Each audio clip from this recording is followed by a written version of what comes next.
Assalamualaikum warahmatullahi wabarakatuh. Perkenalkan, saya Andinanda Citaramdani, Stambuk Q121-19002, kelas ITPA 2019, jurusan Ilmu dan Teknologi Pangan. Baiklah, pada kesempatan kali ini saya akan memaparkan materi tentang fermentasi tempe untuk memenuhi tugas mata kuliah aplikasi bioteknologi pangan.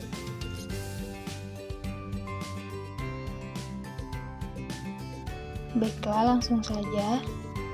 Tempe merupakan suatu produk olahan berbahan dasar utama kedelai yang terbentuk atas jasa kapang jenis Rhizopus sp, terutama dari spesies Rhizopus oligosporus, melalui suatu proses fermentasi. Ada banyak perubahan yang terjadi selama proses fermentasi kedelai menjadi tempe, baik itu perubahan fisik, biokimia maupun perubahan mikrobiologi, yang semuanya sangat menguntungkan terhadap sumbangan gizi dan juga kesehatan. Bakteri yang berperan dalam proses pembuatan tempe. Yang pertama, Rhizopus oryzae. Rhizopus oryzae dalam proses pembuatan tempe peranannya sebagai jamur yang tumbuh pada permukaan biji kedelai yang dapat merekatkan biji kedelai dan biasanya berwarna putih. Jamur tersebut dapat menghasilkan enzim-enzim yang mampu merombak senyawa organik kompleks menjadi senyawa yang lebih sederhana, sehingga senyawa tersebut dengan cepat dapat dipergunakan oleh tubuh.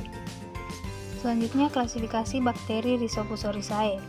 Yang pertama, Kingdom Fungi, yang kedua Diviso Zygomicota, yang ketiga kelas Zygomycetes, yang keempat Familia Muzoraceae, yang kelima genus Rhizopus, yang keenam spesies Rhizopus oryzae, dan yang ketujuh ordo Muzorales. Yang kedua ada Rhizopus oligosporus. Jamur yang tumbuh pada tempe tersebut dapat menghasilkan enzim-enzim pemecah senyawa-senyawa kompleks. Rhizopus oligosporus dapat menghasilkan enzim protease.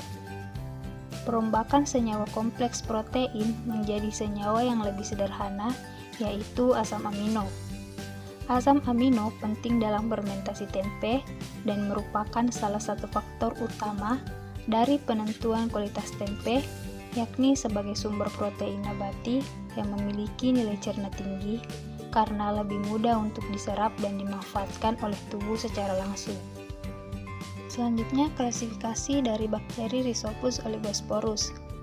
Yang pertama, Kingdom Fungi, yang kedua Diviso Zygomicota, yang ketiga kelas Zygomycetes, yang keempat Familia Muzoraceae, yang kelima genus Rhizopus, yang keenam spesies Rhizopus oligosporus, dan yang ketujuh ordo Muzorales.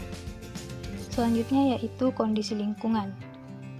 Pada fermentasi tempe dapat tumbuh pada suhu optimum yaitu 30-35 derajat Celcius dengan suhu minimum 12 derajat Celcius dan suhu maksimum 42 derajat Celcius dan kelembapan 30-35. Adapun alat dan bahan yang digunakan dalam proses pembuatan tempe. Yang pertama alat yaitu baskom, saringan, dandang, sodet kayu, tampa, dan juga kompor. Sedangkan bahan yang digunakan yaitu kacang kedelai, ragi tempe, daun pisang, ataupun plastik. Slide selanjutnya yaitu proses pembuatan tempe. Dalam proses pembuatan tempe, pada umumnya masih dilakukan secara tradisional dalam skala industri kecil. Secara garis besar, tahap-tahapan terpenting dalam pembuatan tempe yaitu pembersihan biji kedelai, perebusan atau pengukusan, pengupasan kulit, inokulasi kapang, pembungkusan, dan juga fermentasi. Proses fermentasi sendiri merupakan tahap yang paling penting dalam pembuatan tempe. Pada tahap ini dilakukan pemeraman kedelai selama 36-48 jam dengan menggunakan laru atau biasa disebut dengan kapang tempe. Nah, gambar di samping ini merupakan proses dalam pembuatan tempe. Dimulai dari penyiapan biji kedelai, setelah itu dilakukan pencucian dan perendaman selama 1 malam, setelah itu dilakukan pengupasan kulit, dan dicuci kembali. Setelah dilakukan pencucian, kemudian dilakukan pengukusan selama 1 jam. Setelah itu, tempe yang telah dikukus tadi dipindahkan di atas wadah dan didinginkan. Setelah dingin, kemudian dicampurkan dengan ragi. Setelah tercampur rata, kemudian dicetak atau dibungkus. Setelah itu dilakukan fermentasi selama 1 malam, dan setelah melewati proses fermentasi kemudian dibuka dan diletakkan di atas rak. Setelah itu dibiarkan kembali selama 1 malam hingga didapatkan produk tempe. Berikut ini merupakan metabolisme dari tempe. Selanjutnya yaitu fermentasi tempe. Selama proses pembuatan tempe, proses fermentasi yang dilakukan oleh jamur Rhizopus menghasilkan energi. Energi tersebut sebagian ada yang dilepaskan sebagai energi panas.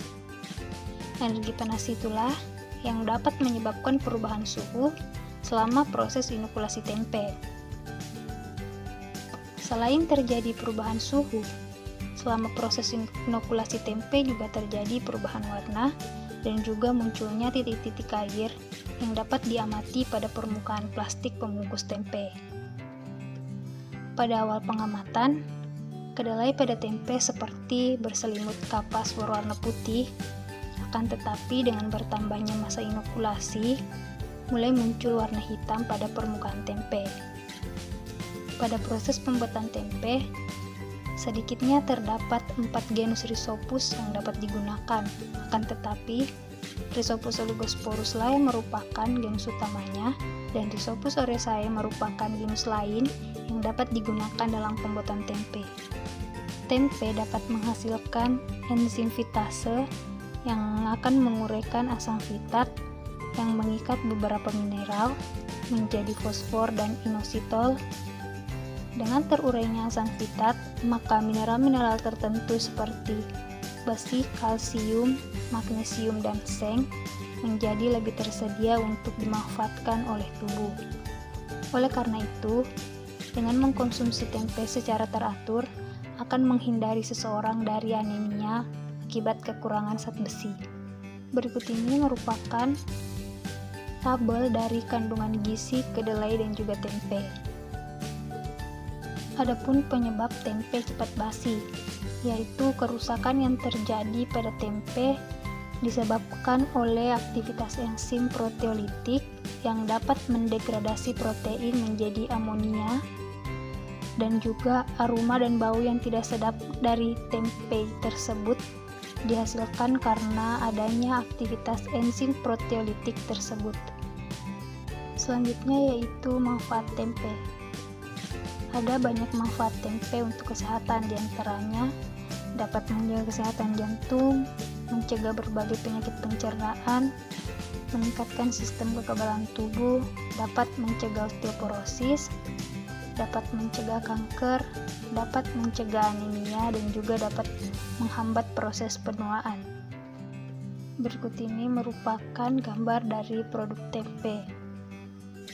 Baik, itulah tadi pemaparan PowerPoint dari saya mengenai fermentasi tempe. Lebih dan kurangnya mohon dimaafkan. Wassalamualaikum warahmatullahi wabarakatuh.